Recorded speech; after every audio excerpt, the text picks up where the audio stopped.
اللہ فرماتا ہے یا ایھا الذین آمنوا اتقوا اللہ وکونوا مع الصادقین، اے ایمان والو اللہ سے ڈرو اور سچے لوگوں کے ساتھ ہو جاؤ۔ اس آیہ مقدسہ میں اللہ تبارک و تعالیٰ انہی لوگوں کا ذکر کرتا ہے اور انہی لوگوں کے متعلق ہمیں یہ سکھایا ہے کہ تم دعا مانگا کرو۔ چھوٹا ہے تو وہ بھی دعا مانگ رہا ہے، بڑا ہے تو وہ بھی دعا مانگ رہا ہے۔ میری ماں بہنیں بچیاں دوسری منزل پر موجود ہیں، نماز جمعہ پڑھنے کے لیے آئی ہیں، وہ بھی یہ دعا مانگ رہی ہیں، اہدنا الصراط المستقیم، یا الہ العالمین سیدھا راستہ دکھا دے۔ پشت اس کی مصطفیٰ نے فرمایا ان لوگوں کا راستہ دکھا دے جن پر تو نے احسان کیا۔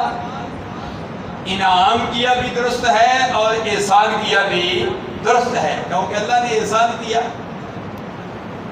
اپنے بندوں پر، خاص بندوں پر اللہ نے کرم فرمایا، بلکہ دیکھا جائے تو اللہ نے پوری امت مسلمہ پر احسان کیا۔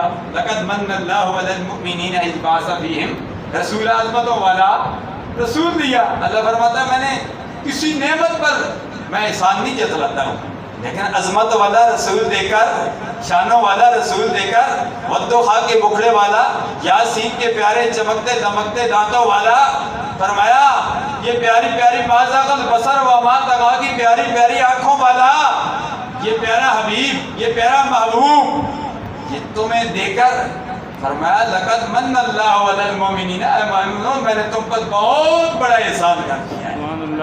لقد فرمایا وَإِن تَعُدُّوا نِعْمَتَ اللَّهِ لَا تُحْصُوهَا فَبِأَيِّ آلَاءِ رَبِّكُمَا تُكَذِّبَانِ، نعمتیں بڑی دی ہیں لیکن احسان نہیں جتلایا۔